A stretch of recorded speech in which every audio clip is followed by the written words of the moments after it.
Hello friends, इस video में हम स्पेसिफिक रिलीफ एक्ट 1963 के एमसीक्यूज़ को डिस्कस करेंगे। इस वीडियो में टोटल 50 ऑब्जेक्टिव क्वेश्चंस और उनके आंसर्स हैं। और ये जो क्वेश्चन है ये आपके बिहार और मध्य प्रदेश जुडिशियल सर्विस के लिए इंपॉर्टेंट हो सकते हैं। बिहार में टोटल 4 से लेके 6 क्वेश्चन तक आते हैं स्पेसिफिक रिलीफ से, और मध्य प्रदेश में टोटल 6 क्वेश्चन आएंगे, जैसा कि आपने नोटिफिकेशन में देखा होगा। तो चलिए फ्रेंड्स, स्टार्ट करते हैं।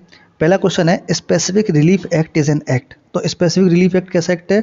To define and amend the law relating to certain kinds of specific relief। तो question number 1 option C is correct answer. Question number 2 कह रहा है कि specific relief act is applicable to. जो स्पेसिफिक रिलीफ एक्ट है वो कहाँ कहाँ एप्लीकेबल है? अब ये पूरे इंडिया में एप्लीकेबल है। Specific relief is applicable to whole India. जब से आर्टिकल 370 को इनऑपरेटिव किया है, तब से जो भी एक्ट जम्मू कश्मीर में एप्लीकेबल नहीं होते थे वो अब जम्मू कश्मीर में भी एप्लीकेबल होते हैं। नेक्स्ट क्वेश्चन है, specific relief act 1963 come into force on which date? तो ऑप्शन सी इसका सही हो जाएगा, 1 मार्च 1964। अगला क्वेश्चन है, obligation defined under section 2A में define obligation. Option B correct हो जाएगा। क्वेश्चन नंबर 5 है, all other words and expression used here in but not defined and defined in dash have the meaning assigned to them in that act. मतलब जो भी word और expression इस specific relief act में use किए गए हैं लेकिन डिफाइन नहीं है, तो उनका वही मतलब समझा जाएगा जो इंडियन कॉन्ट्रैक्ट एक्ट में बताया गया है। तो question number 5 option B is correct answer. Question number 6 है, according to section 4 except as otherwise provide here in nothing in this act shall be deemed. अब इसका ऑप्शन ए कह रहा है, to deprive any person of any right to relief other than specific performance which he may have under any contract. Option B कह रहा है, to effect the operation of the Indian registration act 1908 act on document. तो ये दोनों option सही हो जाएंगे। तो इसका जो आंसर हो जाएगा वो हो जाएगा option D, A and B. Question number 7, specific relief to be granted for enforcing individual civil right. तो जो स्पेसिफिक रिलीफ एक्ट है वो इंडिविजुअल सिविल राइट को एनफोर्स करता है, ना कि पीनल लॉज को। क्वेश्चन नंबर 8 है, specific relief contain. Specific relief में टोटल देखो 3 पार्ट हैं, 8 चैप्टर हैं और 42 सेक्शंस हैं। क्वेश्चन नंबर 9 कह रहा है, recovery of specific immovable property provided under which section? तो ये दोनों ही सेक्शन में होता है, सेक्शन 5 और 6 दोनों में। तो इसका आंसर हो जाएगा option D, both B and C. Next question देखते हैं, question number 10, according to section 5 a person entitled to the possession of specific immovable property may recover it in the manner provided by CPC। तो जो section 5 में जो प्रक्रिया चलेगी इस act के सेक्शन 5 में, वो CPC के अकॉर्डिंग चलेगी। Question number 11, suit by person dispossessed of immovable property provided under section 6। Question number 11 का सेक्शन ऑप्शन बी सही हो जाएगा। Question number 12, no suit under section 6 shall be brought. अब जो क्वेश्चन 6 है उसमें बताया गया कि कोई भी सूट कब फाइल नहीं किया जा सकता। तो इसमें पहला ऑप्शन है, आफ्टर एक्सपायरी ऑफ 3 मंथ, ये गलत हो गया। After expiry of 6 month from the date of disposition, हाँ ये ऑप्शन सही है। And against the government. देखो क्वेश्चन सेक्शन 6 में बताया गया है कि कोई भी सूट, एक तो 6 महीने के, अगर 6 महीने एक्सपायर हो गए तो सूट नहीं लाया जा सकता, और दूसरा गवर्नमेंट के अगेंस्ट सूट नहीं लाया जा सकता। तो इसका ऑप्शन हो जाएगा बोथ सेकंड एंड थर्ड। तो ऑप्शन डी करेक्ट आंसर हो जाएगा इसका।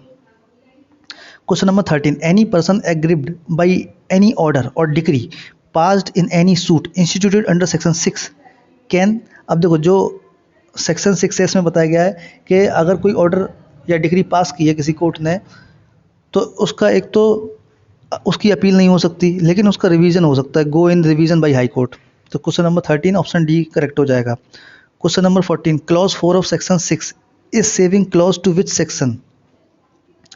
Only section 6। Question number 14 option A is correct. Specific relief act 1963 grants. अब देखो स्पेसिफिक रिलीफ क्या क्या प्रदान करता है? स्पेसिफिक रिलीफ प्रदान देता है और प्रिवेंटिव रिलीफ देता है। तो इसका आंसर हो जाएगा both A and B. Option C इसका करेक्ट हो जाएगा। क्वेश्चन नंबर 16, स्पेसिफिक रिलीफ कैसा है? एक प्रोसीजरल लॉ है। Jurisdiction to decree specific performance is discretionary. Section question number 17 option A is correct. Question number 18, obligation under section 2 clause A includes every duty enforceable by law. Question number 18 option B correct हो जाएगा। Question number 19, the object of section 6 of specific relief act 1963 is, पहला option है to discourage people from taking law into their own hands however good their title may be. Option B है to provide speedy justice. तो section question number 19 के दोनों ही option सही हो जाएंगे, both A and B. Question number 20 कह रहा है a trustee may sue under this section for the possession of movable property to the beneficial interest in which the person for whom he is trustee is entitled provided under section 7 explanation 1। इसका option B correct हो जाएगा। Next question देखते हैं। Question number 21, a special और temporary right to be present possession of movable property is sufficient to support a suit under this section provided under section question number 21 option C is correct। अगला question है section 8 applies on which type of property, movable property। Question number 22 option A is correct. Next question section 10 of specific relief act provides for the contract which can be specifically enforce.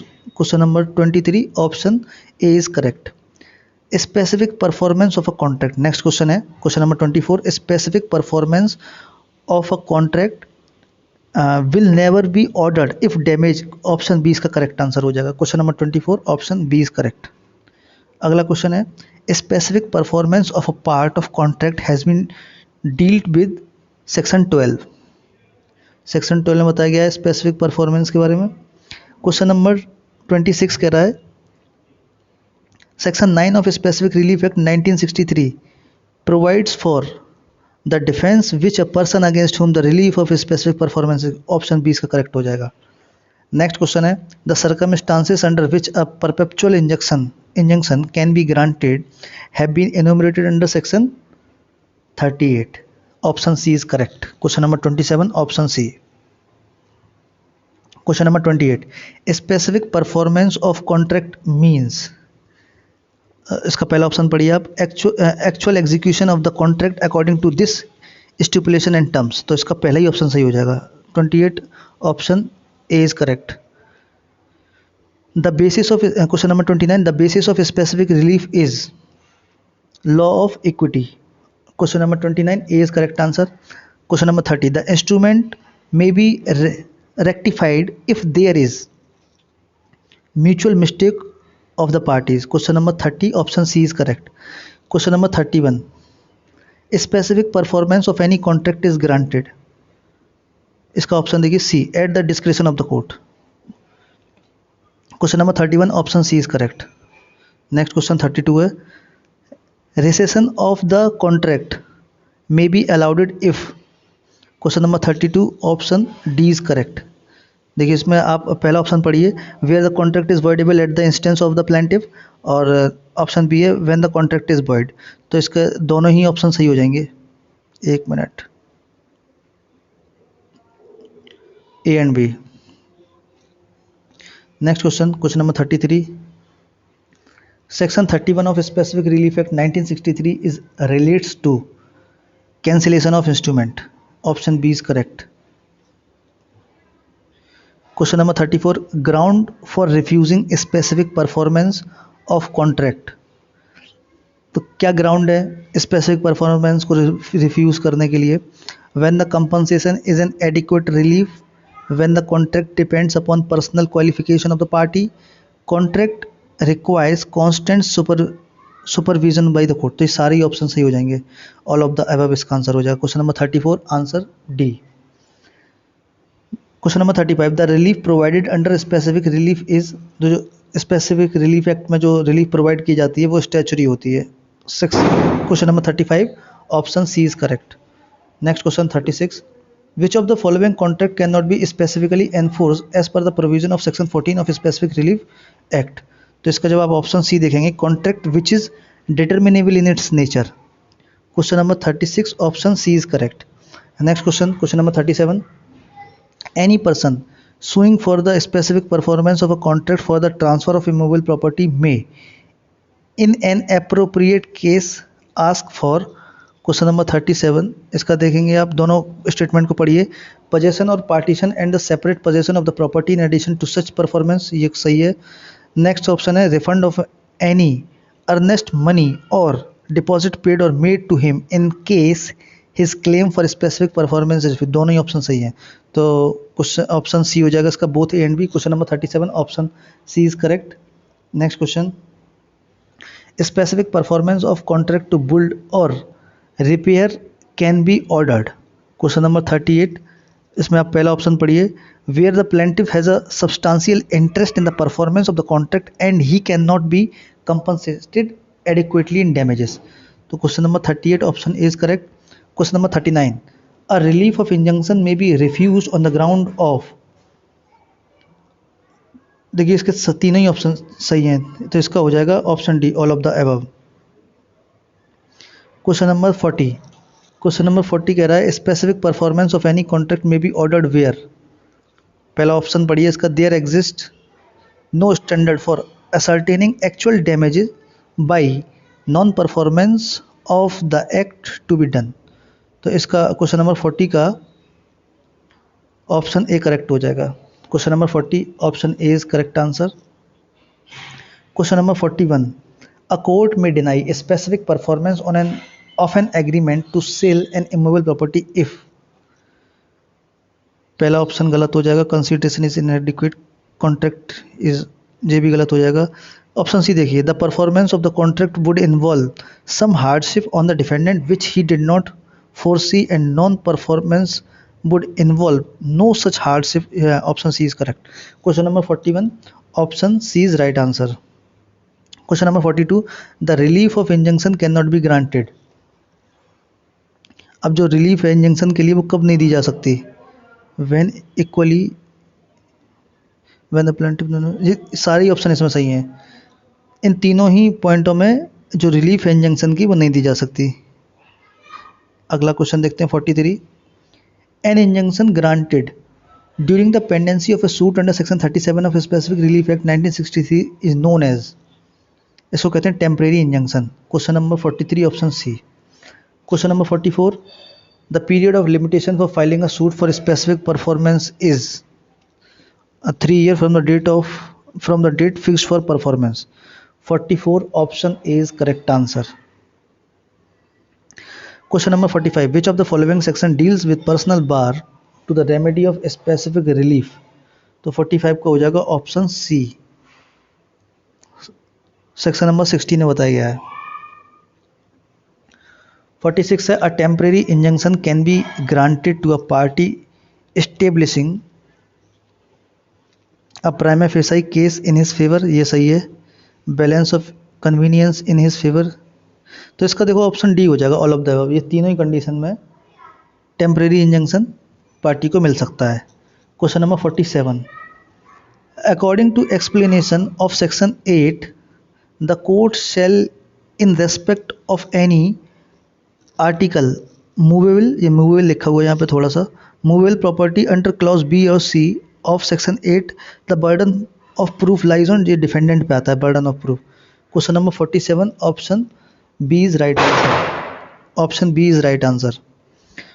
Question number 48, according to explanation of section 10 in case of contract to transfer immovable property, burden of proof that money compensation is an adequate relief lies on defendant। तो किस पे लाई करेगा, defendant पे। 47 में भी defendant पे है, इसमें भी डिफेंडेंट पे है। Question number 48 option B is right answer। Question number 49, according to explanation of section 10 in case of contract to transfer movable property, burden of proof that money compensation is not an adequate relief lies on, ये plaintiff पे आएगा। तो question number 49 का option हो जाएगा ए, plaintiff। Last question देखते हैं, specific relief act enacted due to the recommendation of, अब ये किस लॉ कमीशन की रिकमेंडेशन थी, 1963, मतलब ये थी आपकी 9th लॉ कमीशन की जो रिकमेंडेशन थी उसी के रिकमेंडेशन पे स्पेसिफिक रिलीफ एक्ट आया था। तो question number 50 option B correct हो जाएगा इसका। तो फ्रेंड्स, इस वीडियो डिस्कशन में बस इतना ही था, और इस वीडियो को आप लाइक कीजिए, शेयर कीजिए, सब्सक्राइब कीजिए, और चैनल का बेल आइकन भी आप दबा दीजिए। इससे आपको आने वाली मेरी वीडियोस की नोटिफिकेशन मिलती रहेंगी। तो इस वीडियो डिस्कशन में बस इतना ही है। Thank you.